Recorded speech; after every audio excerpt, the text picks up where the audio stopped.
ಆತ್ಮೀಯರೇ ನಮಸ್ಕಾರ. ನಿಮ್ಮ ಯೂಟ್ಯೂಬ್ ಚಾನಲ್ಗೆ ಸ್ವಾಗತ ಸುಸ್ವಾಗತ.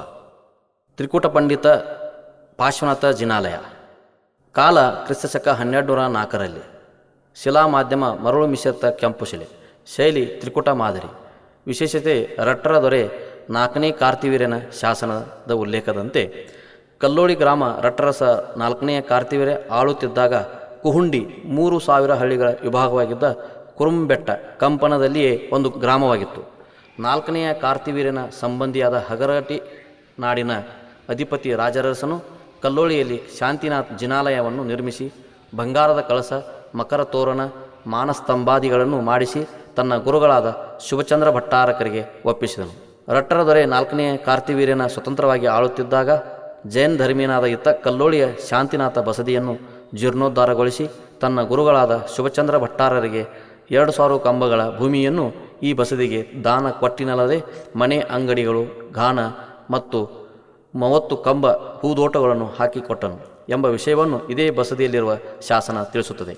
ಗ್ರಾಮದ ಮಧ್ಯದಲ್ಲಿರುವ ಈ ಬಸದಿಯನ್ನು ಶಾಂತಿನಾಥ ಜಿನಾಲಯ ಹಾಗೂ ತ್ರಿಕೂಟ ಮಂಡಿತ ಪಾರ್ಶ್ವನಾಥ ಬಸದಿ ಅಂತಲೂ ಸ್ಥಳೀಯರು ಕರೆಯುತ್ತಾರೆ. ಬಸದಿಯಲ್ಲಿರುವ ಶಾಸನದಲ್ಲಿ ತ್ರಿಕೂಟ ಮಂಡಿತ ಶಾಂತಿನಾಥ ಜಿನಾಲಯ ಎಂದು ಉಲ್ಲೇಖಿಸಲ್ಪಟ್ಟಿದೆ. ಈ ಬಸದಿಯು ಕಲೆ ಹಾಗೂ ವಾಸ್ತುಶಿಲ್ಪ ದೃಷ್ಟಿಯಿಂದ ಪ್ರಾಮುಖ್ಯತೆಯನ್ನು ಹೊಂದಿದ್ದು ನೋಡುಗರ ಕಣ್ಮನಗಳನ್ನು ಸೆಳೆಯುತ್ತದೆ. ತ್ರಿಕೂಟ ಮಾದರಿಯಲ್ಲಿ ರಚನೆಯಾಗಿರುವುದು ಬಸದಿಯ ಮತ್ತೊಂದು ವಿಶೇಷತೆ. 3 ನಕ್ಷತ್ರಾಕಾರದ ಗರ್ಭಗೃಹ, 3 ಅರ್ಧಮಂಟಪಗಳು, 1 ನವರಂಗ ಮತ್ತು ತೆರೆದ ಮುಖಮಂಟಪವನ್ನು ಈ ಜಿನಾಲಯ ಹೊಂದಿದೆ. ಮುಖ್ಯ ಪ್ರವೇಶದ್ವಾರವು ದಕ್ಷಿಣ ಮುಖವಾಗಿದ್ದು ಬಾಗಿಲದ ಮಂಗಲ ಫಲಕದ ಮೇಲೆ 3 ಕಳಸ, 4 ಸಿಂಹದ ಮುಖಗಳಿವೆ. ಇಲ್ಲಿಂದ ಒಳ ಪ್ರವೇಶಿಸಿದರೆ ಸುಂದರ 4 ಕಂಬಗಳಿಂದ ಆವೃತ್ತವಾದ ವಿಶಾಲವಾದ ನವರಂಗವಿದೆ. ನವರಂಗದ ವಾಯುವ್ಯ ಮೂಲೆಯಲ್ಲಿ ಗೋಡೆಗೆ ತಾಕಿಸಿ 22ನೇ ತೀರ್ಥಂಕರನ ನೇಮಿನಾಥ ಮೂರ್ತಿ ಪ್ರತಿಷ್ಠಾಪಿಸಲ್ಪಟ್ಟಿದೆ. ಕಪ್ಪು ಬಳಪಿದ ಕಲ್ಲಿನಲ್ಲಿ ಕೆತ್ತಲ್ಪಟ್ಟಿದ್ದು 4 ಅಡಿ ಎತ್ತರವಿದ್ದು ಪದ್ಮಾಸನದಲ್ಲಿ ಕುಳಿತ ಭಂಗಿಯಲ್ಲಿದೆ. ತಲೆಯ ಮೇಲೆ ಗುಂಗುರು ಕೂದಲುಗಳಿವೆ. ನೇರವಾದ ನೋಟ, ಮಂದಹಾಸ ಬೀರುವ ಮುಖ ಕಂಡುಬರುತ್ತದೆ. ಅದೇ ದಿಕ್ಕಿನಲ್ಲಿರುವ ಕಂಬದಡಿ ದಕ್ಷಿಣ ಮುಖವಾಗಿ ನಂತರ ಪ್ರತಿಷ್ಠಾಪಿಸಲ್ಪಟ್ಟಿರುವ ಜೈನ್ ಸರಸ್ವತಿ 2 ಅಡಿ ಎತ್ತರದ ಶಿಲ್ಪವಿದೆ. ಕಿರೀಟ, ಮುಕುಟ, ಕಂಠಹಾರ, ಕರ್ಣಕುಂಡಲ, ಕೈಗಡಗ, ಕಾಲ್ಗಡಗ ಇತ್ಯಾದಿ ಆಭರಣಗಳಿಂದ ಶೋಭಿತಳಾಗಿದ್ದಾಳೆ. 4 ಕೈಗಳನ್ನು ಹೊಂದಿದ್ದು ಲೇಖನಿ, ಅಂಕುಶ, ಪಾಶ ಮತ್ತು ಪುಸ್ತಕ ಹಿಡಿದಿದ್ದಾಳೆ. ಸಾಮಾನ್ಯವಾಗಿ ಹಿಂದೂ ಸರಸ್ವತಿ ಕೈಯಲ್ಲಿ ಅಕ್ಷರಮಾಲ ಇದ್ದರೆ ಇಲ್ಲಿ ಶಿಲ್ಪದಲ್ಲಿ ಲೇಖನಿ ಹಿಡಿದಿರುವುದು ವಿಶೇಷವಾಗಿದೆ. ಜಿನಾಲಯದ ಮುಖ್ಯ ಗರ್ಭಗೃಹವು ದಕ್ಷಿಣ ಮುಖವಾಗಿದೆ. ನಕ್ಷತ್ರಾಕಾರದ ಈ ಗರ್ಭಗೃಹದಲ್ಲಿ ಪದ್ಮಾಸನದಲ್ಲಿ ಕುಳಿತ ಶಾಂತಿನಾಥ ತೀರ್ಥಂಕರನ ಮೂರ್ತಿಯಿದ್ದು ಮಂದಹಾಸವನ್ನೊಳಗೊಂಡ ಮುಖ, ನೇರಮೂಗ, ಸಣ್ಣ ನಡಭಾಗವಿದೆ. ತಲೆ ಹಿಂಭಾಗದ ಪ್ರಭಾವಳಿಯಲ್ಲಿರುವ ಮಕರ ತೋರಣವು ಬಳ್ಳಿಯಂತೆ ಸುರುಳಿಯಾಗಿದ್ದು ಈ ಸುರುಳಿಗಳ ಮಧ್ಯದಲ್ಲಿ ನೃತ್ಯ, ನಿತ್ಯ, ಮೃದಂಗ, ಕಾಳೆ, ಡೋಲಕ ಹಾಗೂ ತಮಟೆ ವಾದ್ಯ ನುಡಿಸುತ್ತಿರುವ ಚಿಕಣಿ ಶಿಲ್ಪಗಳಿವೆ. ಕೆಳಭಾಗದ ಪ್ರಭಾವಳಿಯಲ್ಲಿ 2 ಬದಿಗಳಲ್ಲಿ ಸಿಂಹ ಮತ್ತು ಯಕ್ಷಿಯರ ಶಿಲ್ಪಗಳನ್ನು ಕೆತ್ತಲಾಗಿದೆ. ಅಷ್ಟಕೋನಾಕೃತಿ ಛತ್ತಿನ ಮಧ್ಯದ ಭುವನೇಶ್ವರಿಯಲ್ಲಿ ಪದ್ಮದ ಅಲಂಕಾರವಿದೆ. ಗರ್ಭಗೃಹದ ಮುಂದೆ ಅರ್ಧಮಂಟಪವಿದೆ.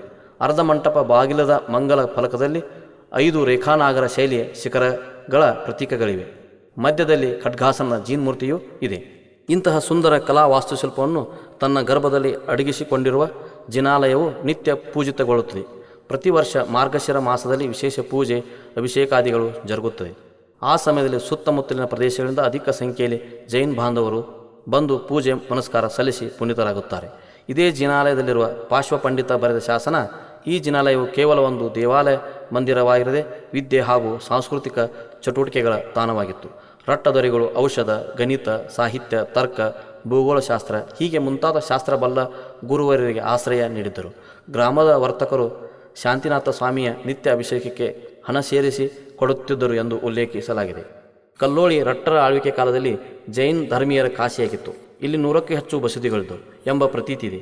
ಕೆಲವು ಜಿನಾಲಯಗಳು ರಟ್ಟರ ಆಳ್ವಿಕೆಯ ತರುವಾಯ ಜೈನ್ ಪ್ರಾಬಲ್ಯ ಕಡಿಮೆಯಾಗಿ ಇತರ ಧರ್ಮೀಯರ ದೇವಾಲಯಗಳಾಗಿ ಪರಿವರ್ತಿತ ಹೊಂದಿರಬಹುದು ಅಥವಾ ಜನರ ನಿರ್ಲಕ್ಷ್ಯಕ್ಕೆ ಒಳಗಾಗಿ ಜಿನಾಲಯಗಳು ನಾಶವಾಗಿರಬಹುದು. ಇದಕ್ಕೆ ಪುಷ್ಟಿ ಎಂಬಂತೆ ಗ್ರಾಮದ ಹೊರವಲಯದಲ್ಲಿ ಕೆಲವು ಕಡೆಗಳಲ್ಲಿ ಭಗ್ನವಾದ ತೀರ್ಥಂಕರ ಮೂರ್ತಿಗಳು ಕಂಡುಬರುತ್ತವೆ. ಆದರೆ ಇವತ್ತಿನವರೆಗೂ ಈ ಶಾಂತಿನಾಥ ಜಿನಾಲಯ ಒಂದೇ ಉಳಿದುಕೊಂಡು ಬಂದಿದ್ದು ತನ್ನ ಸೌಂದರ್ಯತೆಯಿಂದ ಎಲ್ಲರನ್ನೂ ಕೈಬೀಸಿ ಕರೆಯುತ್ತದೆ. ಧನ್ಯವಾದ.